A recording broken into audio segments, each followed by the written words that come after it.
Okay, You- bye. Okay, Bye. we're there, how we, indirectly or not, but we made it, Woo! okay. Okay, so call this meeting to order now that we're recording. And Jan's drinking something. What are you? It's my electrolyte water. Ah, okay, well, that'll, you won't fall apart during the middle of the meeting, that's. I hope not, yeah. Okay, so anyway, I'm not sure where we are. So I think our agenda is to figure out what there might be to do. I'm open to that. You know, we had Jan's, I think, done something. I'm not sure what everybody's been up to. The only thing I was up to finally before we got a couple days ago was to get it together to watch that video that you had sent out and then see what the status was then. And so I asked Logan Tellis to kind of update Yeah. some of those things, what was happening. And I think he also saw that email as well that I had from him, where I had the 4 questions. And so we could go over those, but I think you probably have all looked at those. So we see, I could just summarize that, you know, the Electrify America grant didn't come through, but they're still hoping now that there'll be some money coming on this infrastructure funding from the federal government and stuff. So they're still hoping to make some progress getting some EV charging money from that. E-bikes, they're thinking about doing that, not much about charging so far. I was wondering about the extra lanes for e-bikes, or as that, my question was, what ideas about e-bikes? Because some e-bikes don't really mix very well with regular people riding bikes. They go whipping by you on the bike paths sometimes by the river and stuff like that. You know, they can cruise along at 20 miles an hour with no effort. You know, so it's like being on the freeway and all of a sudden, look out, boom, what was that? You know, so I mean, it is kind of an interesting situation because they're essentially motorbikes. I mean, they're, you know, electric motorbikes, but yeah, I don't know how that's going to play out. But at this point, they are considered a bike that can go on bike paths. So Yeah, that was interesting to learn. It's legal up to 20 miles an hour. I'm sure that's pretty fast. I mean, for, you know, in regular bike lane, but if that's what's legal, that's a very interesting situation. And I'm sure there are probably people who go faster than that, even though they shouldn't, but. right. And there are some that will go faster, some of those big class 3 ones or whatever. And I think that we heard that maybe the council was looking at something to ban them from East Elton Baker Park or something. You know, I think, you know, people that like to go out on a Sunday and cruise around the bike paths, they get fairly busy. And if I can see why they want to keep it open for maybe commuters in the morning and thing. That's kind of what we're trying to promote, would be to get people their cars and zip into work on an e-bike. But when it comes to that leisure time, it's going to be an interesting thing just to see how it plays out. I don't know, maybe people will be nice to each other, but you know, you just have to see. I have a bit of an update on something following up on something I mentioned at a previous meeting. Was I was going to talk to the owner of Sequential about R99 diesel fuel. Right. I was eventually able to get a hold of him, and we had a really great talk about R99. So just to refresh the context, it was about the issue of another route to a sustainable transportation solution for folks who can't necessarily afford an EV. So he actually owns an EV and a diesel vehicle, and I was asking about R99 because we heard about it, or I heard about it in a master recycling class, that it's something that's coming around, which is renewable diesel. I think I gave a report on it in a previous one of our committee meetings. Mm-hmm. But he said the biggest bottleneck or challenge right now to make that available to the public at Sequential and Eugene is a holding space for it. So apparently it comes in on the railroad, and we're at the end of a pipeline. And I guess from my understanding, different types of fuel need different tanks to hold it. And there's no dedicated holding space anywhere for R99 fuel in which it could be put in there and made available to the public. Nice. So he said They are using some for the World Championships. I think the uh, that event is using R99 fuel, so they're getting some in just on a temporary basis and holding it there at the station. But there needs to be a spot in the Eugene area to have that located. I don't know if there's any action to be taken there, but that would, if if that was somehow figured out. And I said, I know eWeb and the Lane County and I think the city use R99 for their fleets, but he said they have separate dedicated personal holding tanks for their fuel instead, but for it to be made publicly available. And then he said the other challenge or issue that he might be worried about was that it would be more expensive at this point because of supply and demand issues.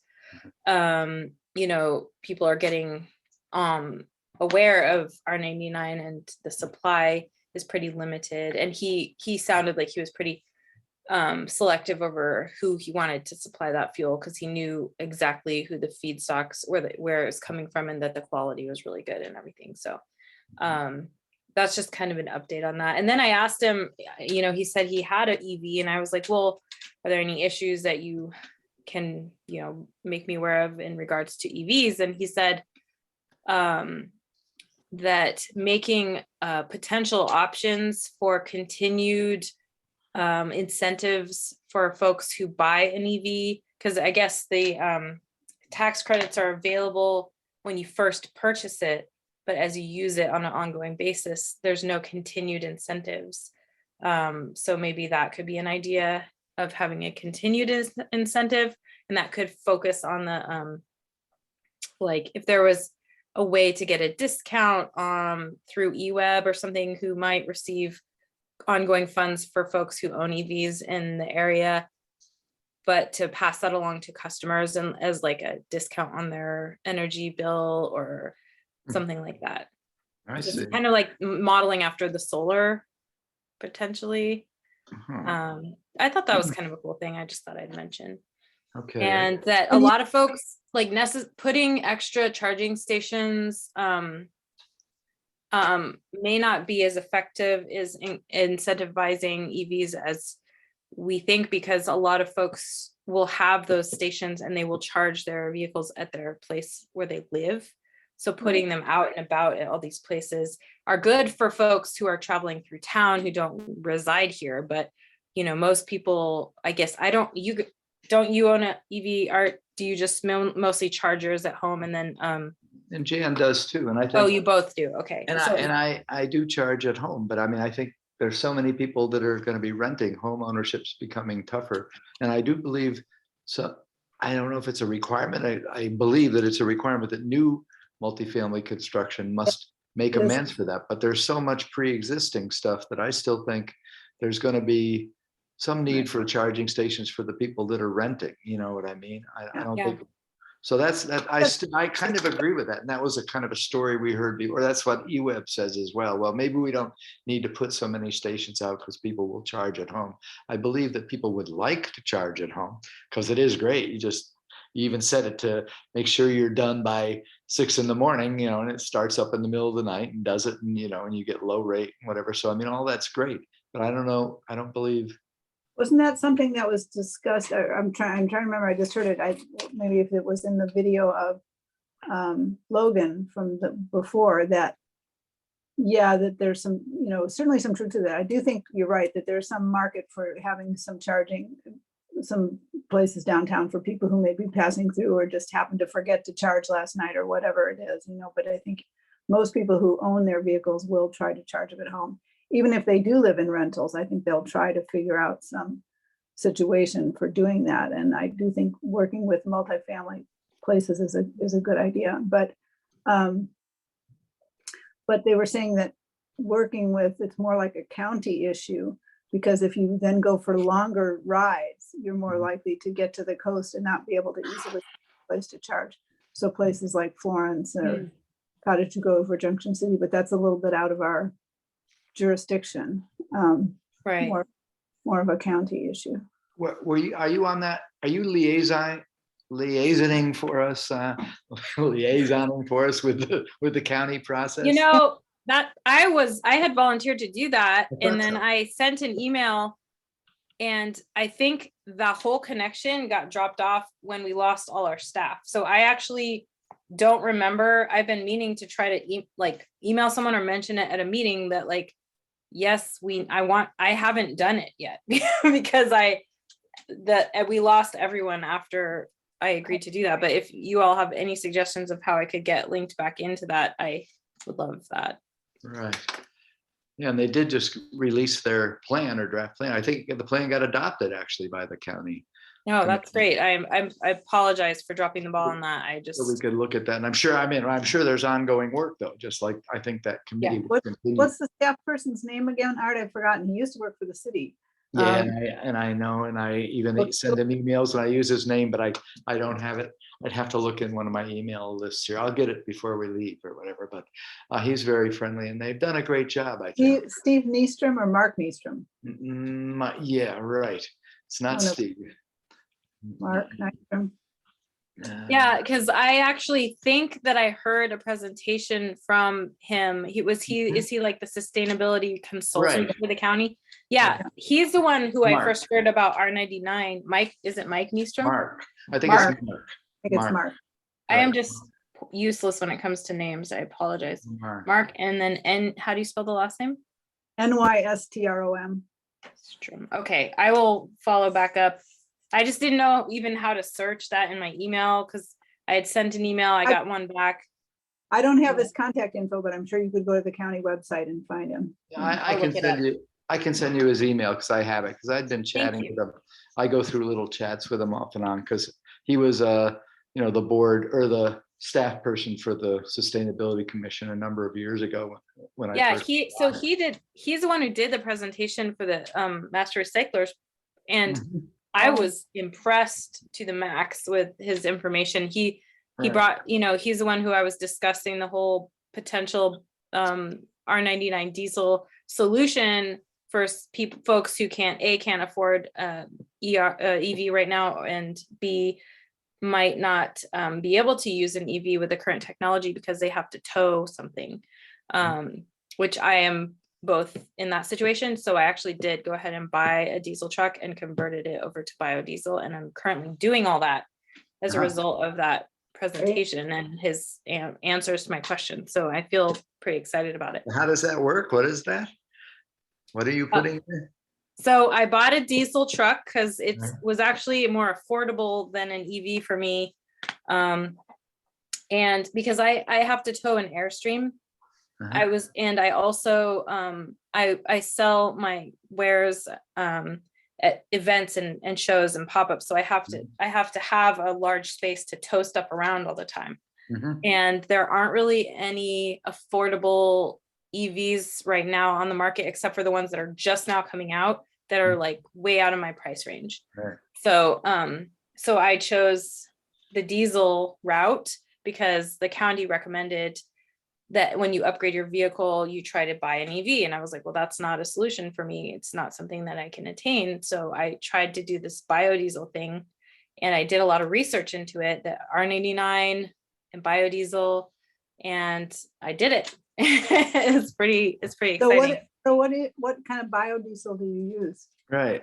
So they have several kinds out available to the public in the Eugene and Springfield area at Sequential. Yeah. They Right. have one called B10, which is 10% biodiesel. All biodiesel or all diesel gasoline is 5% biodiesel, from my understanding. Just like I think there's a certain percentage of gasoline that's like a sustainable source, but they have a B10, which is 10%, or B20, and then they have B99, which is 99% biodiesel. Wow. And it's available to the public. It's actually cheaper than diesel fuel, but Okay. there is a caveat, and that is that when it's cold out, it can become problematic. Sometimes it can gel, from what I understand. Makes So you have to be conscientious of the temperature, and you can do various mixtures of biodiesel and normal diesel gas. On the mechanical end of your truck, you have to like clear out the fuel filter because it like flushes out your engine.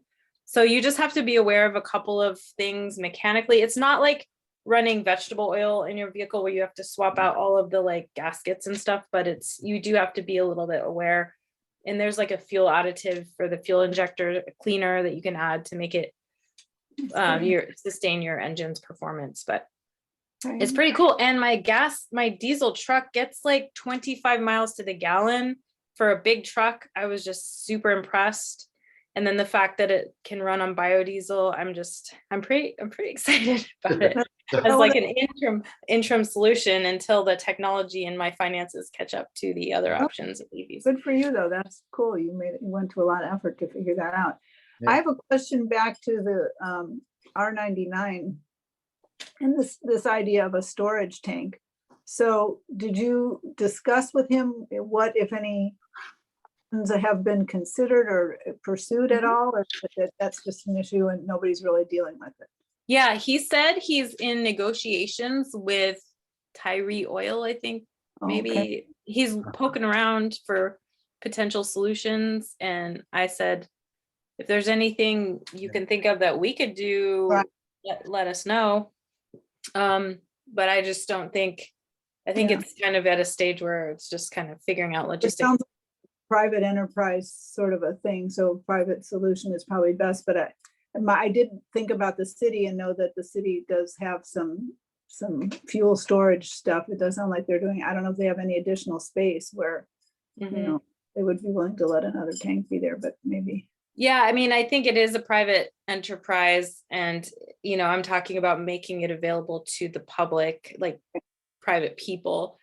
And it sounds like Sequential had their eye on a specific brand of biodiesel or of R99 that might be different than the one that the city uses, because they really put a lot of effort into like the quality and source. They know about this. I don't know Yeah. about this stuff, but so I think it was like an issue, like having to have their own particular type that they wanted that was in line with their standards, and then finding a storage for that.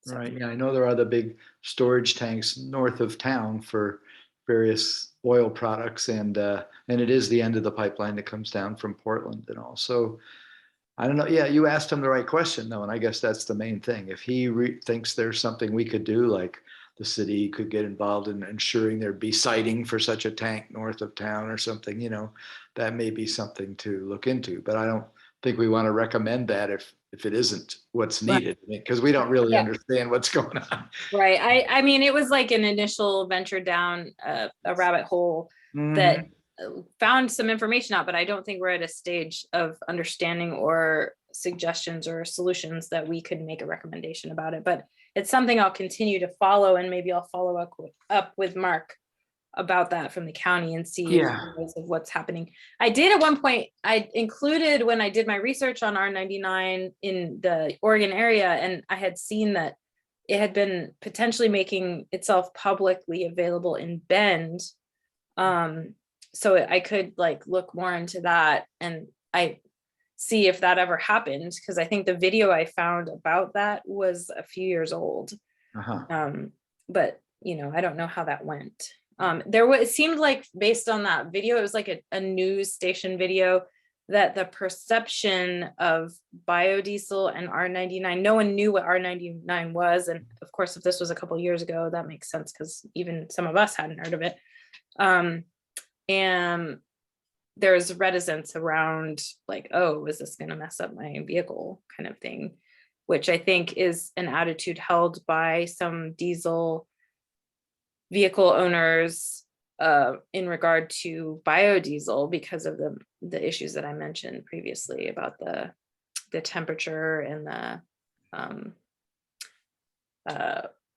gelling up when it gets cold, but Yeah. or the ruining the gaskets. It'll yeah, I see. or not the gaskets, it's like the injectors, the fuel injectors, like lowering your performance, because it's like I talked to my mechanic about it. He had a very specific answer that was beyond my knowledge and understanding, but about the precision of how a diesel engine works and how it can kind of throw that off.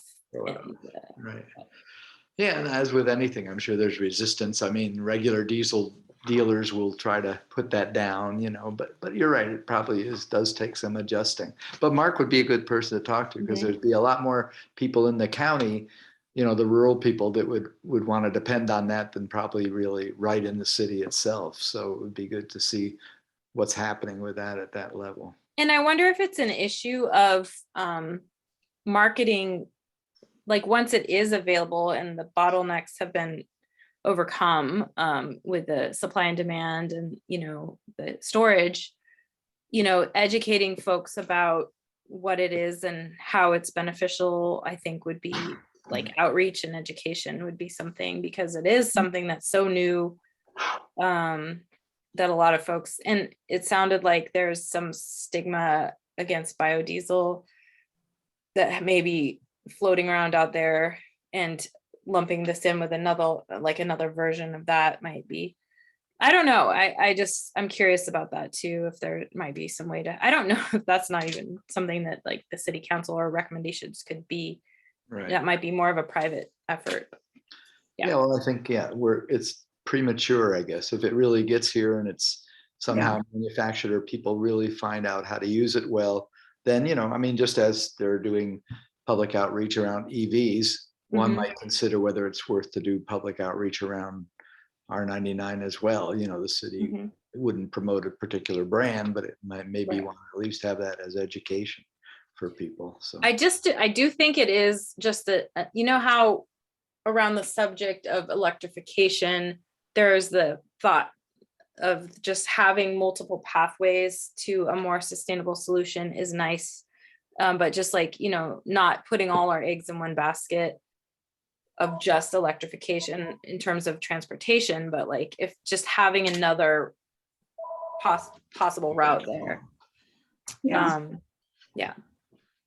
And I know like eventually, like looking on the horizon, that's probably the route we want to go. But in the interim time, if we right. need to see an immediate impact on our transportation carbon emissions numbers, that sounds like a real easy kind of plug and play solution, because there are diesel vehicles out there that you can just Yeah. start using this fuel in, which I didn't realize it was so easy to just like, Right.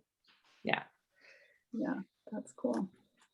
Did you, Mitra, have a chance to listen to that video of Logan Tellis, the presentation he gave a year or so ago, however long? So I got the video and I saw that it was 2 hours long, right? Yeah, And but not we needed to watch. there was only I about got- 15 minutes in there, right? yeah, I didn't find that because I saw it last night and I just had such a busy day today. I was like, I don't know Well, that's if okay. I can find the time to do that today. I was I apologize. wondering, because I was going to ask the question, and I'll ask Art Okay. what your impressions were after watching that and your talk with Logan. I mean, of where things are. Well, I think that's why I asked him the questions and I sent it, that, I mean, clearly, look, it's already out of date, things go so quickly, and some of the things that he was talking about, like the Electrify America and other things didn't really work out. But, Right. And they did go, they've started up the Beyond Rev Up, or, you went to that, right? Yeah. Rev I Up did. meetings, and so they did get those going again, and they're trying to reach out a little more. There's going to be this downtown car, so they are going to try to look into like a That's shareable cool. electric vehicle and things like that. So, so anyway, I just got the feeling that it was kind of out of date, and I just wondered what had happened with respect to any of those things. And Well, things, it was out of date. That was why I thought it was a little funny that they were insistent we go and watch that video, because I think it was really 2 years old or something. I found it interesting to see, even to listen. I had a little bit more time. I listened to it while I was doing some other stuff around the kitchen, to listen to some of the other discussion of the Sustainability Commission at that time, because seems like there's been so little carryover from old commission stuff to us that I just found it interesting and sort of educational. Mhm. What some of the committees and other things were going on then, but right. Yeah, well, we pretty much had ad hoc committees, so we don't have like standing committees on the commission, so I think you're right, the total, our committees will be gone soon, and, who knows what committees will come next year. So continuity is kind of an interesting issue. I think you're right. but it seems to me like overall, they haven't really, well, and then when we went through the work plan update that he kind of gave us last time, they've got everything on their list. I mean, I don't have a lot of new ideas from what they're working on. There's some that are going more slowly than others. I wondered if we wanted to have a conversation with him or just ask him directly the question, are there things that the Sustainability Commission could do to help, which kind of what we've asked the Urban Forestry Committee about trees, is what can we do to help support you in your mission? There are things where we could advocate.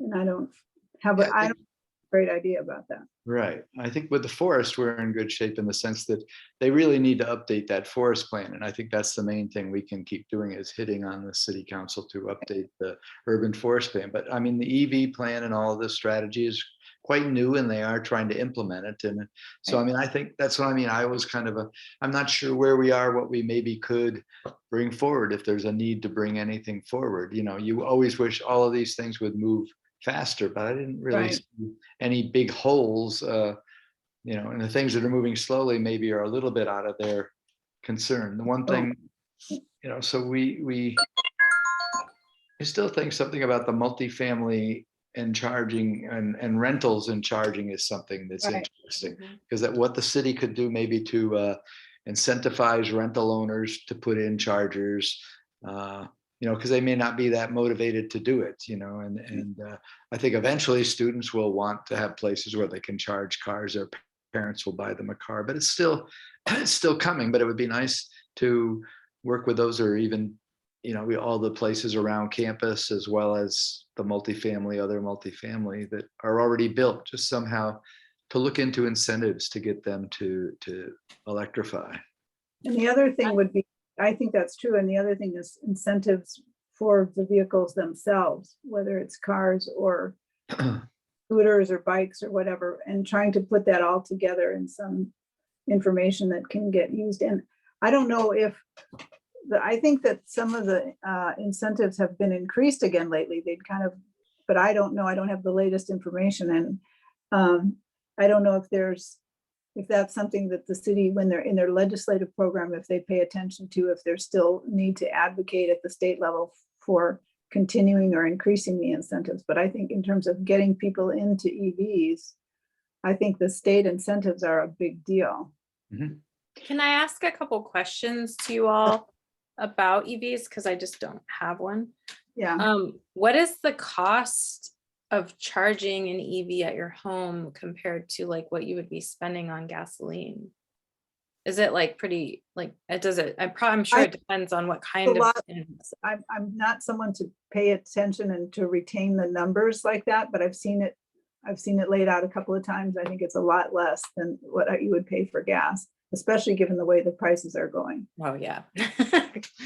I think it's about 1/3 to 1/4, something like that. Yeah. Okay. That's what I think. But that's again a guess, because you're right. When you get your e-web bill, it doesn't say this charging happened and it cost you this much. So but I haven't noticed my bill go up all that much. You know, maybe it's hard to really see, you know, because there's such fluctuations in your monthly bill, or whether it was colder this year and not colder last year. So it really is hard to tell. But you definitely don't notice it. Let's put it that way. And I don't drive a ton. Right. So yeah, I wouldn't be the one to know. I really like the idea of incentivizing multifamily rental charging, like charging stations at multifamily rentals, because again, focusing on that gap where, you know, what would incentivize lower income folks to switch over to that potentially, you know. And I mean, the tax incentives are one thing, but again, there's the whole thing of like, if you don't pay that much in taxes, you don't get that back, right? So if we're talking about specifically targeting for a new EV, you get a rebate. It's just, you get a rebate. Okay. Yeah. Some of them are like, when I sat in on the Emerald Valley Electric Vehicle Association workshop thing, it said, I guess I didn't clarify in my head which of, like, there was like several they were talking about. There's like a local and a state and a federal Right. one. And so I didn't keep track of which of those are like rebates and which of those are like tax. Isn't that right, Art? I'm pretty sure, like. Yeah, some so of the- EWeb gives you up to around $500 if you're gonna put a charger in your home. Right, And then the state will send you $2,500. So that actually is a rebate. You do get the That- money. But the federal, I believe, is a tax deduction. That's what okay, right, federal is a tax deduction. you're So right. It's That's a kind of, mix of both, you're right. but I think looking more, maybe we can talk to Logan or ask that question about what are they doing about incentivizing, or what could be done to incentivize multifamily and just rental properties to put in Right. chargers. Are they doing anything with that? And that may be something we want to push on to kind of spread the thing. Because I think you can't just really say, well, everybody will charge at their house. Well, wait a second. There's only 30% of us or 40% of us that own a house at this point, the way things Right. are going, so. And even Well- some houses don't have great situations if you don't Right. have a garage, or you don't have, especially if you're in a rental and you're not totally in control of what that whole situation is. Right, right. But the point is that it's easiest to charge when you end up at the end of the day, wherever you're gonna be for 8 hours or whatever while you sleep. Exactly. And then, as opposed to having to plan and strategize, like, oh, I have to go here and do something for 45 minutes and, No, actually, that's one of the loveliest things about having an EV to me, is that I don't have to think about it at all during the day. I have to stop at the gas station. I don't have to, You It's just forget they even have to do that. And right. there's no liquids in the vehicle at all. So, you don't, I've had this, unfortunately, I'm losing my Tesla because I rented it for 3 years. So I've only got a month left, but Oh, huh. so I'm not sure what I'm going to be doing, but I haven't, there's been zero service. Yeah. It's just you go, there's nothing to take care of. There's no oil, there's no. Right. anything. So it is, so that's another advantage there, that they're very easy mechanically. They're electric motors, so. Right. I mean, Well, talking go ahead. about that savings on an ongoing basis, like you mentioned, that less service, less cost to power the vehicle.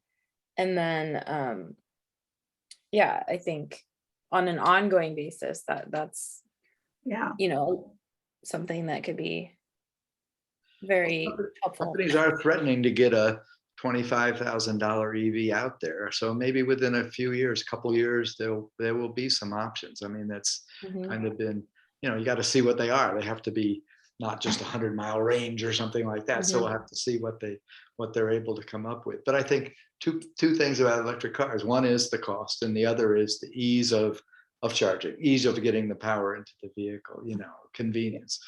With the Teslas and some of the other ones, that with the high EV thing, 20 minutes you can charge the car pretty much, 80% of the great. car almost. It's incredible. So that's all good, of course, but that's longer than 2 minutes to get your gas filled, or 5 minutes to get your gas filled. So, so that is the thing to overcome. Does a Tesla have a proprietary charging methodology compared to other EVs? Well, they do have their stations all along. So there's a whole network of Tesla charging stations, and you just plug in. But I just have I put a 240 volt, Mhm. plug in my garage, and then there's an adapter that you put onto a cable they give you, and it works. And yeah, you don't have to have a Tesla charger at home. You no, can have, Oh, Yes. okay. no. you can have just a standard, whatever, like a, 220. They whatever. give you. So you can use you can charge your Tesla at just a standard charging station if you can't find a Tesla one. Yes, you can get a converter to do Okay. that. Mhm. Okay. Right. Which But is just a small, it's kind of like an Apple game where you have to have your Yeah, little just a- special end to the wire that fits me and that. It's just Mhm. one of the advantages of having a Tesla, at least in this early stages, that they built out their charging network early on, so that if you want to go other places. So those are proprietary to Tesla. Whereas Tesla people can charge other places, but other people can't charge at Tesla. Gotcha. Yeah, and I learned a lot from that Emerald Valley electric vehicle workshop, because they said, I had talked to someone who worked with them years ago when I worked for St. Vincent de Paul, and they were saying how they were definitely focusing on the issue of making EVs more accessible to lower income folks by trying to have, connect them with resources where they could find some of the older models that are more affordable. But then again, because the technology isn't as advanced, you run into the issue of range, there's a Right. lot less range. Which is, like any technology, when it advances, when you're buying an older vehicle, you just don't have some of the bells and whistles you have on the new stuff. But Mhm. yeah. Yeah. But what about hybrids? Are there more, like, I know there's two types of hybrid vehicles, but are there more out there that could be more affordable to folks? Mhm. And are those incentivized? I know they're slightly like half incentivized, the plug-in hybrids,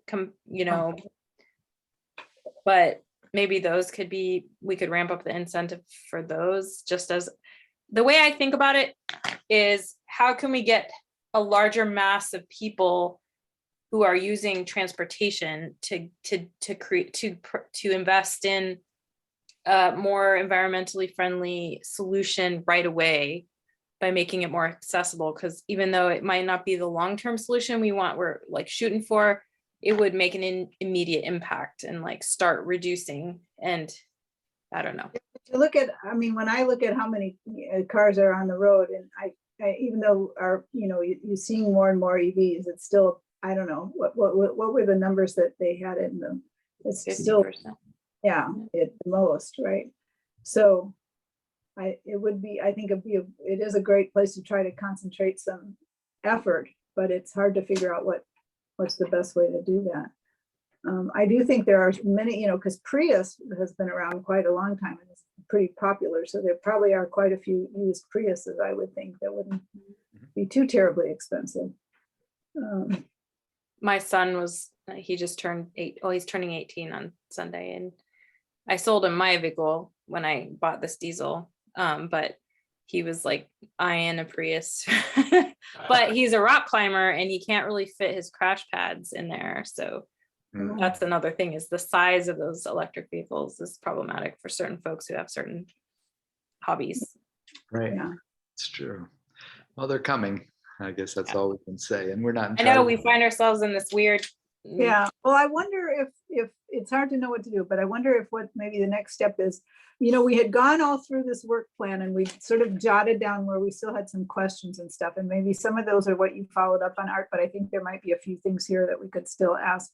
Wonder if we want to try to see if we can get Logan to meet with us one time and just kind of figure out what those remaining questions are, and just sort of ask him, like, given where things are now today, are there ways in which this committee could support you by making either recommendations to council or helping promote certain things?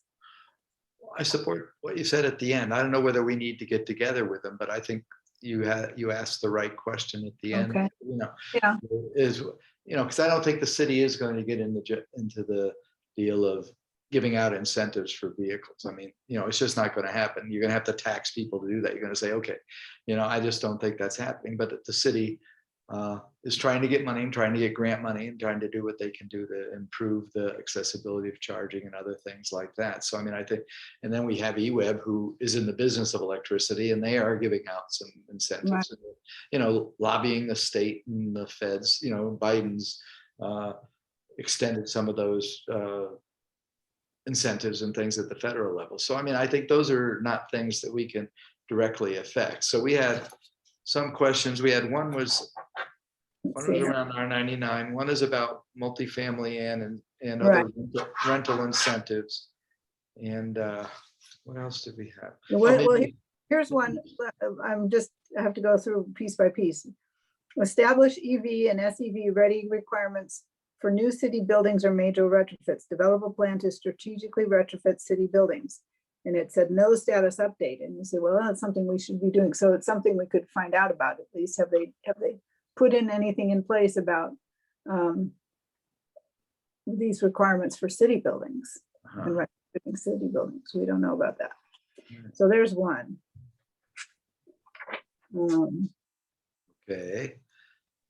City of Eugene currently is a clean fuels credit generator. The amount of clean fuel credits we generate, we didn't even understand what that was. Right. So it might be nice to understand that. We do have a need for more strategic investment in charging locations with our growing fleet of EVs, so the city's EVs. Right.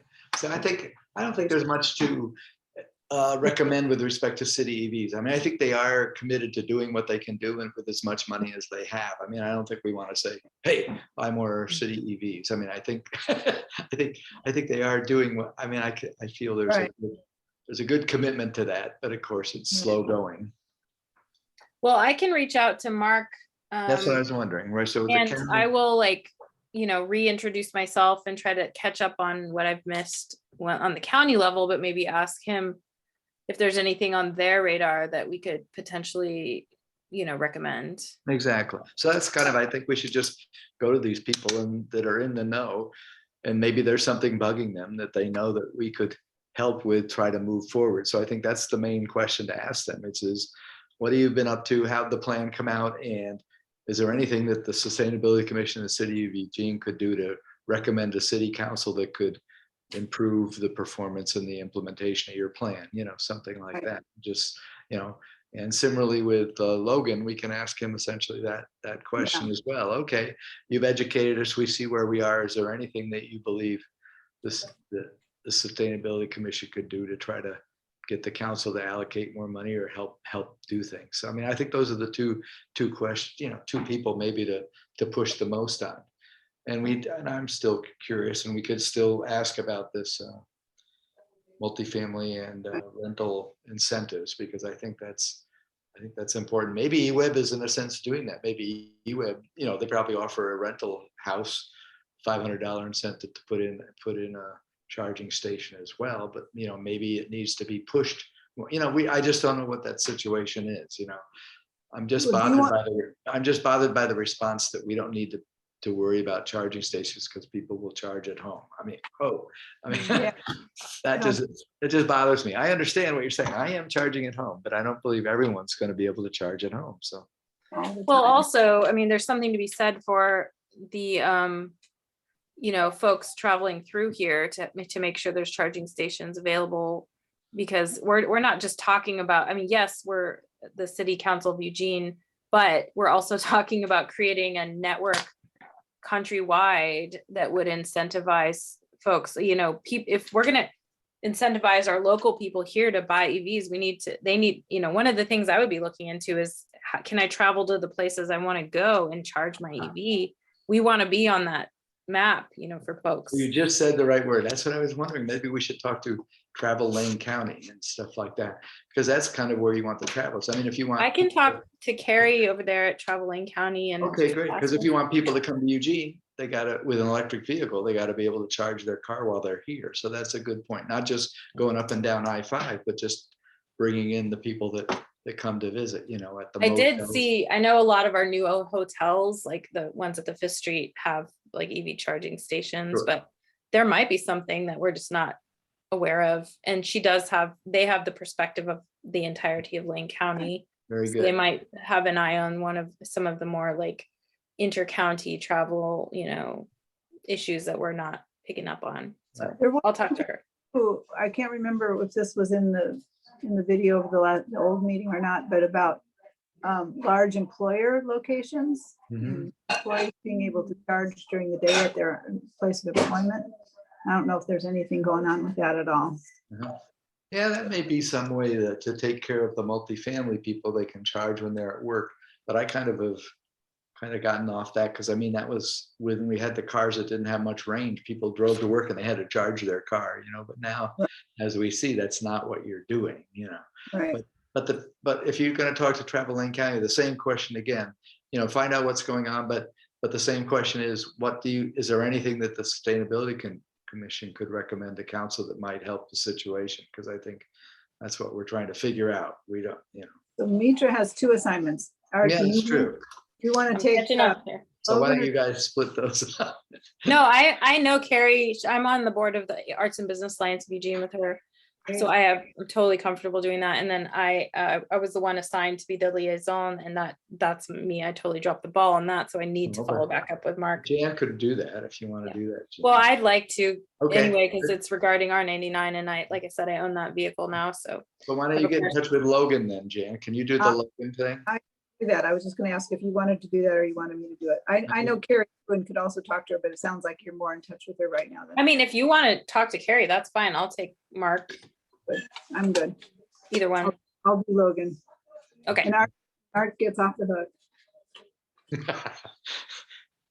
I'm happy with what we've decided. Okay, so You're off the hook Sorry, this month. I'm Sorry. still hoping that maybe, we should try to aim for next meeting being our last meeting. So somehow, if you get an idea or you have an idea, or from talking to these people, you got one or two things, we should share that before the meeting, Okay. so that we can then discuss and say, okay, here's the three things we want to write up a recommendation about. And let's see if there's something there. Okay. Okay. Go back to the Sustainability Commission and say, nothing's needed with EVs. It's all good. Yeah, well, I mean, maybe, you know what I mean? I'm kind of in that still. I got to be convinced that there's something that, other than just saying something that people are already trying to do. I don't want to do that. You know what I mean? So that's kind of the trick here. There is Okay. quite a bit of interest and people are trying to do things, but maybe Yeah. there is some help we can give. So that's what we're trying to find out. Is there any potential in the suggestion for making EV owners incentivizing them on an ongoing basis, like the solar model of giving them like a discount? I mean, that would be more on the eWeb stage of things, because I think the suggestion was, instead of investing in all of these charging stations that maybe people wouldn't use because they are charging at home, putting that some money, giving it back to the EV owners on an ongoing basis, which would be not just a incentive when you buy an EV, but it's like with solar, it's expensive to put in, and then you get this incentive on an ongoing basis to get back, by having it. But is that because you're generating power and you can sell it back to them? I'm not sure why they're doing that. Well, I think there was something mentioned, and this is what I don't know anything about, is that eWeb gets money for everybody that owns an EV in our area, and they are currently putting that money into these charging stations. So instead, to maybe offer a different option or solution of giving it back I don't know anything about to those EV owners directly somehow through like I I I've never, don't know enough about it, because I also don't know about the solar, ongoing incentive. It seems a little, I can send a message trying to express that question the best I can to somebody I know in eWeb and just see what okay. response we get. So I have the See, eWeb. now you have an assignment, Art. Sorry. I Nice. had to throw that in there at the I last was minute. trying to say that's the end of the meeting, and then I shouldn't have let you start talking. I snuck in there last minute. well, Mitra, I want to tell you, I went to the 350 Eugene Climate Town Hall on Sunday, and I happened to sit next to the woman who was the speaker, Amy Okoti. Oh yeah, Amy. Yeah, and she said, MA. Yeah. MA. She was giving her talk, and she said, and I was wearing a dress from Mitra Gruel. It was really cool. Like fun to- She modeled for my Trashin show I did last weekend. The Cottage Grove has a big Trashin show, which is entirely made of waste. And they've been doing it for like 15 years. And I designed for it. And MA modeled one of my outfits about food waste, which was really cool. About food waste? Yeah. So it was an outfit representing food waste. Okay. And I called it the Compostus. Let's see. And it was made from Do you have a picture? Made I- from banana peels. it wasn't I had to steer clear of the actual decomposing food But waste. I was wondering, I couldn't do this. Yeah. A meat But- dress or something like a meat You dress? have a website with all this weird stuff on it? I haven't even had time to catch up with that. There's MA. Let's see if I can get Oh. it. That's very It's nice. hard to see. Yeah, But Right. it was made from disposable tablecloths I see. embellished with actual food packaging, which Okay. has varying degrees of recyclability, because did you all know that cardboard boxes that hold food that go into your refrigerator or freezer are actually not recyclable, Ah, which I didn't. So right. I took like I didn't- cardboard, I stuff didn't like know that. that it had Yeah. anything to do with the refrigerator. I know if it had any kind of food stuff still on it, you can't recycle it. Yeah, so cardboard boxes that hold dry goods like cereal boxes and stuff Yeah. like that are recyclable, but cardboard boxes that hold wet goods that are refrigerated, they have a level of other ingredients in there Yeah. to keep them. Okay. And so there's a little bit, I just took that master recycling class, so I'm like a little bit of a nerd about this right now, but and I learned about composting, and I started composting in my yard waste, because we are so lucky to have that. Yeah. I didn't realize how much of an issue food waste ending up in our landfill was. And so I made that dress about it, and Amay was an amazing model. It was wonderful. How was her session? She did a really, really good job, and she's very impressive. I had never seen her before. She was What great. was she She's a- talking about? Well, she She's was an amazing human. I've been keynote- friends with her for a few years. she was just the keynote speaker. She wasn't really, so it was general kind of, but she was good, very well spoken, very good. Nice. Nice. Okay, gang. Well, I think we've kind of wrapped it up. So next month at the same time, and we have our assignments to deal with. So, and Okay. let's try to see if we can wrap it up. It'll be tough. So let me just double check. We're Uh-oh. doing, I'm not gonna be here that week between Okay. the 21st and the 29th.